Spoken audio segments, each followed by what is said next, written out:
outside perception of the ACC has literally never been worse than it is right now. Can this PR problem get fixed?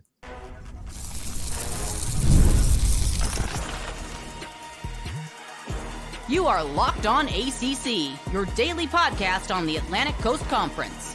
Part of the Locked On Podcast Network, your team every day.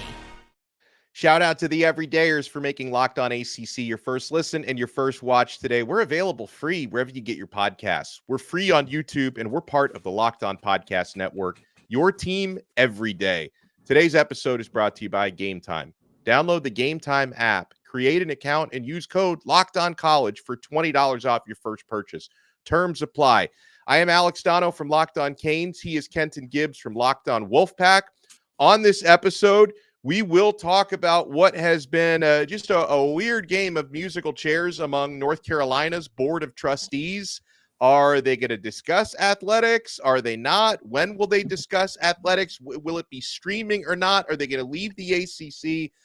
It's been one of the wild subplots in all this conference realignment talk. We will talk about some of the key messages delivered by ACC Commissioner Jim Phillips during the ACC spring meetings, which wrapped up earlier this week. But a big part of that agenda, Kenton, let's start with this. And I know this was discussed by multiple ACC coaches. It was discussed by the commish. How do we stop from seeing the ACC get quote unquote disrespected so much? That was the word used by Pat Narduzzi. And I think, a big reason why this gets brought up is what happened with Florida State in the college football playoff, where clearly they deserved to be one of the top four teams. Right. They were left out. The kind of the real reason, which I don't think is a fair one, is that their quarterback had a broken leg. The committee just didn't feel like they had any chance to win. A lot of folks thought, even despite that, if they were in the SEC or the Big Ten, they still would have gotten into the playoff regardless. They didn't. And I mean, first off, Kenton, would you agree with me that PR on the ACC has never been worse than it is right now? Because I'm on X, I'm on social media every day, and everyone just assumes, it's like a matter of weeks before the conference implodes. It's a complete joke. You have to dig pretty deep to find anything positive being said about the ACC. Yeah, so I do agree that the perception is as low as it's ever been. And that is because, it's a multitude of reasons. There are multiple reasons why. But the biggest one I would probably say is our chair, our president, commissioner is not vocal enough. You need to be out there beating on every table. Sankey is on ESPN almost every college game day to say something, even if it's nothing important. Hey, Ole Miss just got a new sponsor in Coca-Cola. He's on there saying something. We don't have that same type of guy. Get your ass from behind your seat and do something. Be visible. People should know your voice, know your face, and know, hey, when you see me, you know the ACC is coming. We're doing something. I can't tell you exactly what. It may not be the same thing every time, but you got to know, because I'm here, there's a definitive presence and voice for the ACC. The next thing behind that, let's just be honest. Let's just be very honest about this. There is no incentive to push the ACC from our media partner in ESPN. Let's be really real about that. Let's be really real. You have seen the difference in coverage between how all of these different teams are talked about based on conference. We saw before Jordan Travis got hurt, when Florida State was undefeated, they were considering leaving an undefeated Florida State out of the playoff on College game day. This stuff does not happen by accident. It simply does not. So, those types of things, and don't even get me started on bracketology and how cooked those books are, despite the ACC continually putting out teams into the Elite Eight and Final Four. The ACC is just so top heavy. The 10th seeded team in the ACC just made the Final Four, buddy. I'm sorry to tell you.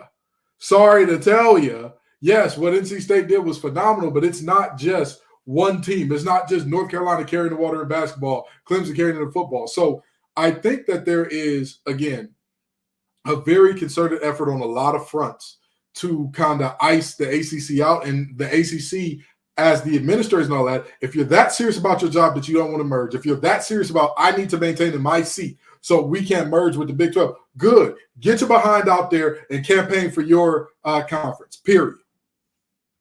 Yeah, and what you just brought up at the end there, I know this is way more complicated than I could ever make it out to be, but in this landscape, a merger between the ACC and Big 12, it would make a lot of sense to me. Like, I don't know why there's not more serious discussions regarding that, because, whether who anyone thinks, a lot of people just assume the Big 12 is a lot more stable right now because of the questions about the ACC's TV deal, but I believe there still could be a stronger together mentality. But obviously there are, I'm sure, political forces fighting against that. And look, first things first, Kenton, I totally understand not all the reasons, but I think a big reason why the PR is so bad on the ACC right now is Florida State. I'm not blaming anybody for this because I understand why Florida State and Clemson are suing the ACC. Like, I understand. I'm not saying shame on you, but the reality is that's happening, and it's hard for a conference to avoid being disrespected when at least two of your members are very vocal and they're taking actions in the court because they don't want to be there. So the way that I look at it, I don't think the ACC is going to be able to do very much to shed these narratives until we actually get on the field and start playing football again, until they get on the court and start playing basketball again, and hope that, you can put out some really good teams this year. And there are some opportunities early in the season, Kenton. I mean, this is international showcase. I don't think it's going to be a very close game. Florida State probably wins somewhat easily, but the College Football Classic in Dublin, Ireland, that's going to be a showcase for the ACC. Florida State versus Georgia Tech. Week 1, both nationally televised on ABC. You've got Clemson versus Georgia Tech at noon. Miami at Florida at 3:30. Clemson's probably going to get waxed. We'll see what Miami can do in Gainesville, and NC State's going to be taking on Tennessee week 2. So these are opportunities, and the ACC they were above 500 head-to-head against the SEC last year in football. The ACC had a winning record against the SEC. So opportunities like that on the field, you're not going to be able to shake the narrative, which is for real, that two of your members at least want to get the hell out. Like, you're not going to be able to shake that, but maybe you can see success on the football field early in the season and take some of those narratives down a notch. Oh, absolutely. I mean, think about it this way, right? If you and I were beefing and there was back and forth jabs being sent by both of us, and your son is like, oh, I love it here. The Donno household is great. There has never been another household like ours. And my son is sitting here saying, he's not feeding me. I'm malnourished. I need to get in the house like Donno's. I need to, they eating good over there. That's absolutely going to play into it. But with that being said, perception becomes reality. However, perception has not, or reality has not reached that point yet for the ACC. So I want to point out something. A lot of people say, well, your champion got absolutely drubbed in their bowl game against Georgia. Yeah. How many players out of Florida State's 2 deep were sitting out that game? Oh. And even beyond how many players out of Florida State's 2 deep were sitting out that game, that Georgia team whooped the wheels off a lot of people. I'm sorry to tell you. In terms of the amount of ranked games that they played last year, let me make sure I got this information correct here, okay? So it appears to me that they played about 4 or 5 ranked games last year. Of those 4 to 5 ranked games, literally only 2 were within 1 score. They lost to Alabama, and we're within single digits, not 1 score. They lost to Alabama, beat Missouri by 9. Let's look at the rest of their scores against ranked teams, shall we? 38-10 against Tennessee, 52-17 against Ole Miss. What are we doing here? What are we doing here? What is even this?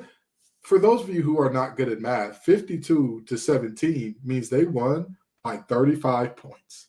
That's 5 touchdowns. They beat a ranked SEC team by 5 touchdowns with all the horses in the stable. Right. All of them. All of them that were available, at least, not due to injury or whatever the case may be with that. But again, that's not, I believe it was something along the lines of nearly 50% of Florida State's 2 deep was out in that game. Come on, dog. Come on. What are we doing here? What are we doing? Stuff like that, that's not looking at this thing objectively. That's looking at something that confirms. It's confirmation bias. You found something that fits the narrative you want to push, and you run with it. And I'll tell you what, at the end of the day, if the ACC has the one up on the SEC again this year, I don't want to hear it. I don't want to hear it. And if the SEC gets the one up on the ACC should do the same thing the SEC did last year. Oh, you just didn't play our best. That's all. Exactly. Oh, you all just didn't. Oh, you all didn't play the best team. NC State ain't won an ACC championship since before I was born. Oh, Florida, that Clemson team ain't won a championship in quite some time in the ACC. Oh, they're not relevant anymore. That's what the ACC should do if they lose, just like the SEC was pounding the table. You beat nobodies in the SEC. Where they were a body in the SEC, were they not? Do they not? Does it not mean more? I thought it just meant more over there. Did it stop meaning more? What happened? Well, what can be done off the field is a question, because I think we all agree if you win, that's a powerful narrative. But what is the commish, Jim Phillips? What are ACC coaches saying about what can be done off the field to improve that perception? And is any of this stuff realistic? Is any of it going to work? We're not done yet, my friends. It's a Friday. You want to keep it locked right here on this brand new episode of Locked On ACC.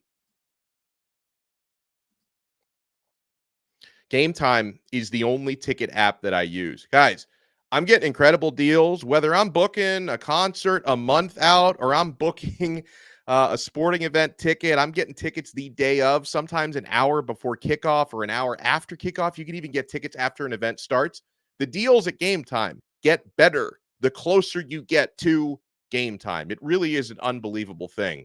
Game Time is now an authorized ticket marketplace of the NBA, which makes getting playoff tickets even faster and easier. Prices on the Game Time app actually go down the closer it gets to tip-off with killer last-minute deals, all-in prices, views from your seat, and their lowest price guarantee. Game Time takes the guesswork out of buying NBA tickets. You could save up to 60% off buying last minute for sports, concerts, comedy, theater. Flash deals are amazing. Save even more with exclusive in-app deals on select seats ahead of the game or event at Game Time. Folks, I love the all-in pricing. You get the total up front with no surprise fees at checkout, which is huge. And the lowest price guarantee. If you find tickets in the same section or row for less, Game Time will credit you 110% of the difference. So download the Game Time app, create an account, and use code LOCKEDONCollege for $20 off your first purchase. Terms apply. Again, create an account and redeem code LOCKEDONCollege for $20 off. Download Game Time today. Last minute tickets, lowest price guaranteed. Thank you so much for making this episode of Locked On ACC your first listen and your first watch today. Hey, the Locked On Network has launched the first ever national sports 24/7 streaming channel on YouTube. And now it's also available on Fire TV in the free Fire TV Channels app.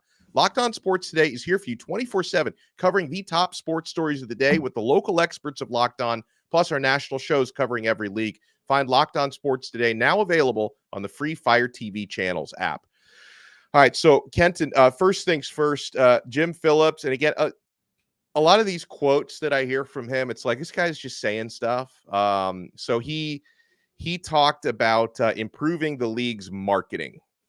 Mm-hmm. So he says, quote, "We're going to get some outside help on that too, from a communication standpoint," he said, of strengthening the ACC football brand. When you look at the coaches, the teams, the student athletes that are now playing in the NFL, it's a really good conference, and we performed at good levels as well. So apparently one of the grievances from coaches around the ACC have been, they don't feel like the league has been marketed well enough.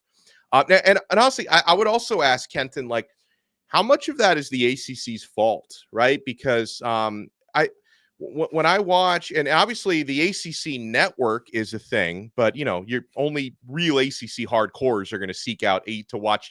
Some of their program is really good, by the way. I was watching ACC PM the other day; like they have some good programming, but you're not watching ACC network unless you're like a hardcore fan of one of the teams within the conference. But I see what's happened with the national college football coverage, from places like ESPN and Fox Sports. It's really diminishing to a bare bones level. And when they do talk about it, they're really only talking about the SEC and Big Ten. And so how much of that is the ACC's fault, right? I mean, outside of College Game Day for those 3 hours on Saturdays where they do a pretty good job like doing equal coverage, like I don't see a whole lot of ACC coverage on First Take. In fact, I don't see a whole lot of college football coverage, period. They're usually just talking about LeBron James and the Dallas Cowboys is all you get from the national shows.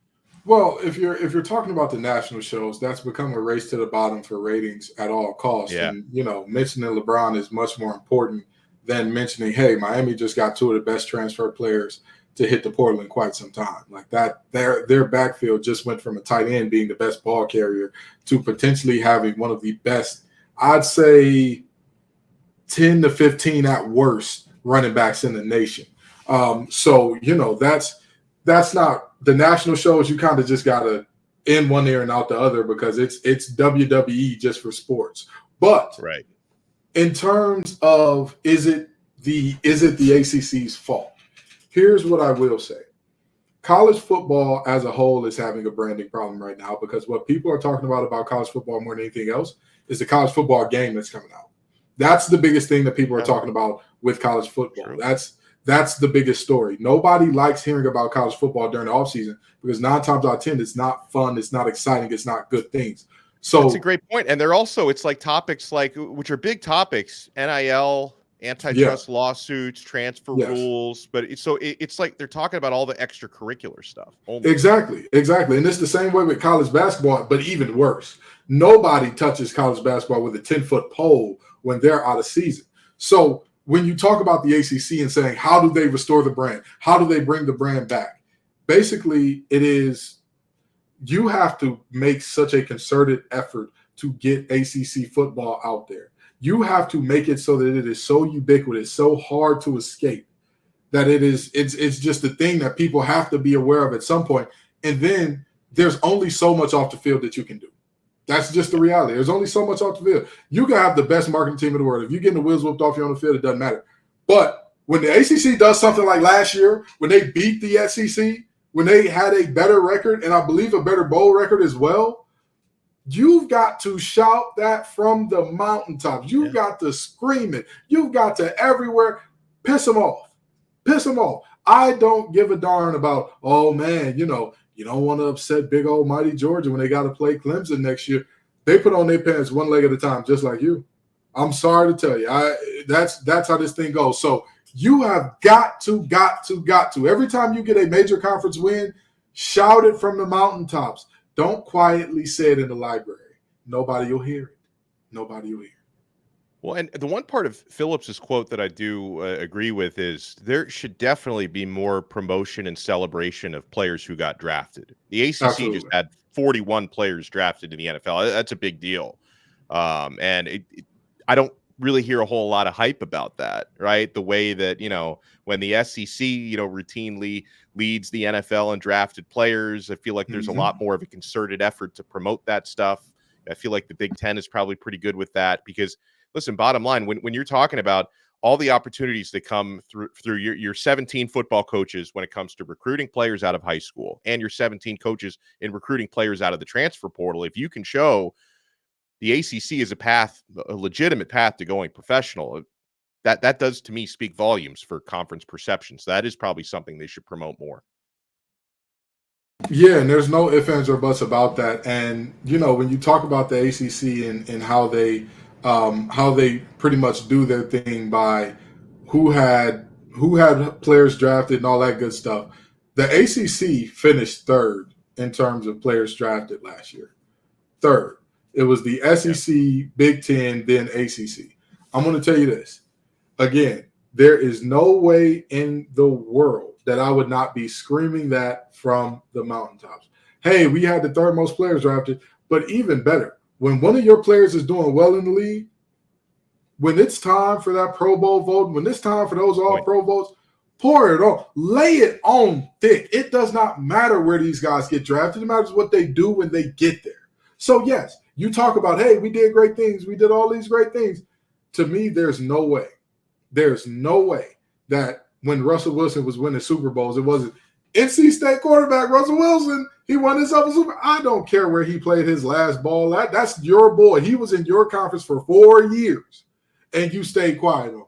What are we doing there? That needs to be for all these guys. If your guys are doing well, I don't care what school they went to. I believe that Drake May is going to go on and have a phenomenal career. When Drake is doing what he's doing, when he's got it rolling, he better be all over the ACC's page in terms of, look what our guy's doing.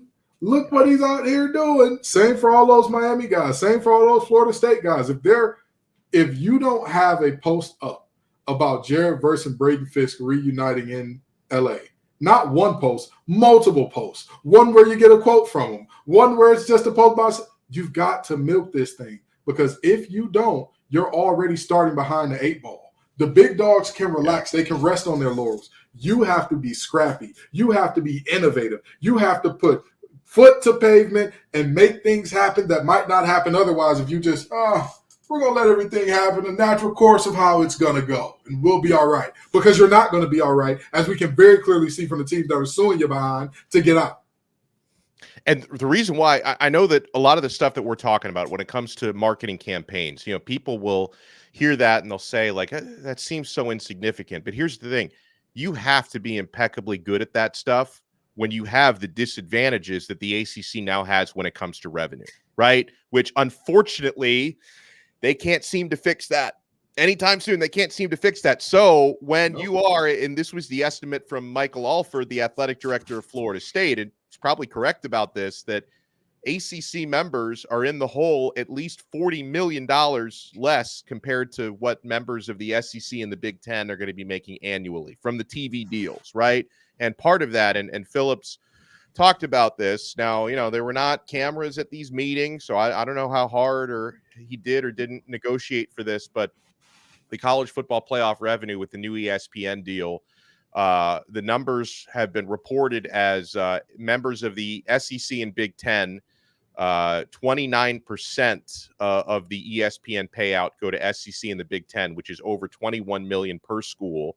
17% goes to the ACC, which is approximately $13 million per school. So just right there's an $8 million gap per school with the revenue. 15% goes to the Big 12. They make about $12 million per school. And then there's a share for the group of 5 conferences and the independents. And, there was a negotiation, and, I understand the ACC has less leverage in these negotiations because of the teams that are in the Big 2 conferences within the Power 4. But Jim Phillips talked about how that revenue split, which doesn't look good for the ACC, how that went down. He said, quote, "I felt like I negotiated hard, just like every conference did. And we got to a place that at the end of the day, do you love it? You don't love it, but it certainly was better than where we started. And it's more than we've ever had relative to CFP dollars. But I understand it causes an even greater gap." He says, "We have continued to try to close the gap. If we're chasing money, then we're chasing money," he said. "But I believe we're also trying to chase success. And so if it's just a money issue, which no one can show me that money equates success, you can maybe show me some examples, but I can show you some examples also where schools have done really well on the national scene with some less revenue." So translation, hey, we can't really fix the revenue problem, so let's try to do really good despite the fact that we're making less. So here's the thing. He's absolutely right, and he's hitting on something that I've touched on in terms of there's a ceiling. Whether people want to realize it or not, whether everybody wants to admit it, everybody can say, oh, my university needs more. We need more. There's a ceiling for everybody. There's a ceiling where it doesn't matter how much money you put in, your returns are not going to get greater because you've put in more money. Again, if there was a direct one-to-one money to wins, the national championship every year would be Texas, Oregon, every single year. That would be it. That would be it. Nobody's beating Phil Knight out. Nobody. Nobody's beating out a school who objectively started all this foolishness in Texas with the Longhorn Network. Nobody's beating them out. Nobody. And yet, they don't seem to be in the national championship every year. So I do agree with that. The problem is we have not reached that ceiling yet. We're close. Don't get me wrong. We are close to that point where every team has the type of facilities and the type of training staff and the type of nutrition staff and the type of, sleep doctor, physiologist, all that stuff to where it's like, hey, there's nothing else you can do here. For those of you who don't know, for example, if you look at the young man Worthy from Texas who got drafted to the Kansas City Chiefs, and everybody talked about how he looked disappointed by seeing their locker room and all that. And what everybody said was it's a deep downgrade from Texas to the NFL, but that goes to prove my point. there's a point where it doesn't matter anymore. It just doesn't. So, yes, teams do have to figure it out with what they have. But, Jim, it's your job to get them more of what they have, get them more than what they have. And I'm going to say this, and I'm going to kick it back to you, Donno. If they don't want to give you what you want, if the deal ain't good enough at ESPN, why stay? Go to Fox. Go to shop around. What do you mean we're not chasing money? We're chasing – chase the damn money. Go get the money on, brother. What are we talking about here? Go chase the money. I don't think there's a deal to be had at Fox, at least not a mega. Unfortunately, I think that the slippery slope you could go down is you try to chase some kind of like a hybrid streaming deal, which is maybe getting less and less risky with the landscape because obviously streaming numbers continue to increase. But I just don't think we're quite there yet. Like, I don't think we're quite there yet where a streaming deal is really viable, right? I mean, it wasn't the Pac-12 was trying to do something with Apple TV, and that the whole thing ended up completely blowing up, and the conference blew up. So I don't know. I feel like Fox is pretty content with what they have right now. But I don't know. I don't claim to have all the answers. I can tell you the North Carolina Board of Trustees don't have all the answers right now. There's some weird stuff going, and there are some external forces as well. I can't blame this all on UNC, but they were supposed to have a Thursday closed session to discuss athletics, revenue, perhaps their future in the ACC. That meeting got blown up. We'll tell you why when we come back. You want to keep it locked right here. We're not done yet on this brand new episode of Locked On ACC. And you know I'm not done on FanDuel. Playoff season. Get your game faces on, my friends, because there is money out there to be won. It's winner take all time in the NBA and NHL, and FanDuel's giving you a shot to bring home a big win of your own. Right now, new customers get $150 in bonus bets with any winning $5 bet.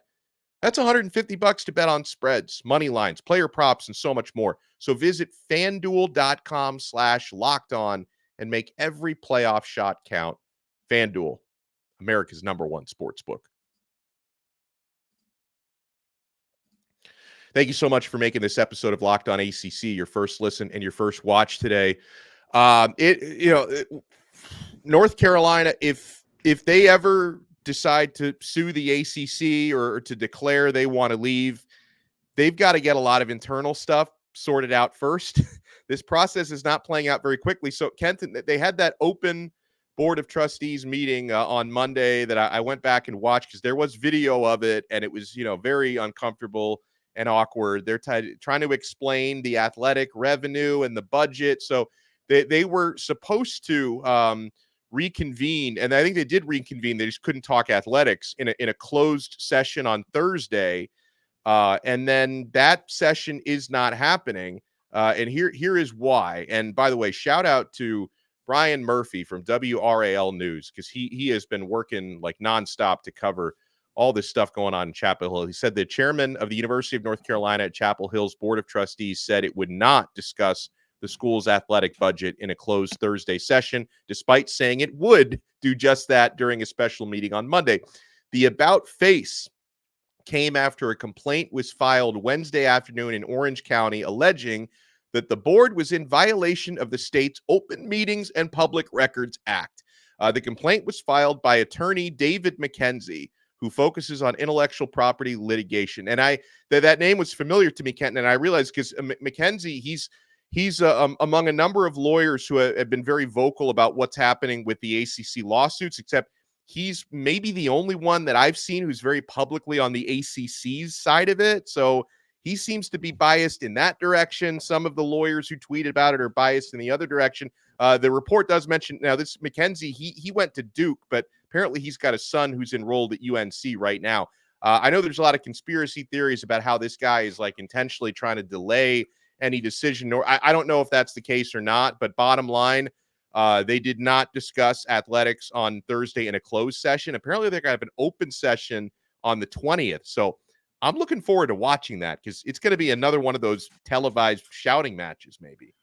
After watching the Florida State Board of Trustees meeting back in, I believe it was January or so, or maybe it was before that, I'm willing and ready to do it all over again. These Board of Trustees meeting, anybody who tells you men don't like gossip, men don't like a little bit of mess, they're lying, or maybe I'm not a man. Who knows? But either way this thing goes, I'm going to enjoy watching this. You know, it is always a good time to watch your enemies struggle. It's always a good time to watch that happen. But in all seriousness, this is a very clear moment where, as much as we're talking about the money of this thing, the money, who gets paid what, where's the money, who's getting what, who's getting the most, who's behind, who's in front, money, we're forgetting these athletic entities are tied into public institutions.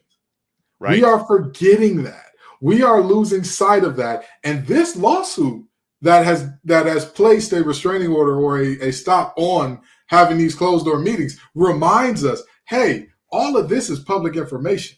All of this, both Florida State and Clemson can be FOIA'd if they're talking to a different conference. Not to say that they are, but I'm just saying that's an example of how this thing works in terms of these are all public universities for the most part. So there is very much so a public interest in this, which means that these universities cannot act with impunity without being at risk of some negative repercussions, both publicly and civically, lawsuit-wise, if they're doing something incorrectly. So I'm very interested to see exactly what the situation is in Chapel Hill, what's going right, what's going wrong, and kind of why we're here, how we got here is something else that I'm looking into or that I'm excited to see later on down the road. And reading up on UNC's situation, it's also a reminder that there's a good reason why, universities in certain cases, maybe North Carolina joins the pack, but why Clemson and Florida State are trying to seek a conference with higher revenue, why everyone's trying to squeeze out every possible dollar. I mean, there's the obvious part of it. Everyone wants to make as much money as they can, but I think a big reason why North Carolina's UNC's athletic budget is a little bit upside down right now is, during or after COVID, there was some push to drop some of their non-revenue sports, and that push was unsuccessful. So people have to remember that football, and in some cases basketball, but mostly football, is the driving force for athletic revenue, and football has to carry all the non-revenue sports. One of the reasons why these TV deals and this revenue is so important, which football is the driver of, is because you've got to fund all those other sports. You got to fund your diving teams and your tennis teams and your badminton teams, like the stuff that doesn't necessarily make money. Maybe some schools have successfully cut some of those sports out. You also have to keep Title IX in mind. So you have to be very careful with the way you cut sports, because you have to keep the men's and women's scholarships equal. But non-revenue sports, it's another complication, and that's something UNC is dealing with. Yeah, for sure. And this is, the non-revenue sport angle of this is very important, because anybody who knows the history of the show, Candace Cooper not only attended UNC, she was a non-revenue sport athlete, and that she was a swimmer. So, this is something that hits close to home for Locked On ACC, and that's having those programs and all that. That's very important. That's still something that needs to happen here. And so the question becomes, again, Jimmy, when you're talking about, hey, there's a certain ceiling to hit in terms of money. This is why I specifically said there is a ceiling. There is a point where it doesn't equal more wins, but also that money, while it may not equal more wins for your football team, may be the difference between being able to keep on and having to drop your swimming team, track team, field hockey team, whatever the case may be, that team. Yeah, no, well said. Well, folks, we will talk to you again on Monday. We'll see if there's any more madness to discuss, or if we can talk about some actual sports. But this is the glory of the offseason, and this is why college football has become a year-round sport, because from lawsuits, antitrust cases, NIL transfers, there's always something to talk about when it comes to college sports. He is Kenton Gibbs from Locked On Wolfpack. Make sure you follow him on X at TGIF_Kenton. I am Alex Donno from Locked On Canes. You can follow me at Alex Donno, and we'll talk to you guys on Monday on another episode of Locked On ACC, part of the awesome Locked On Podcast Network. Your team every day.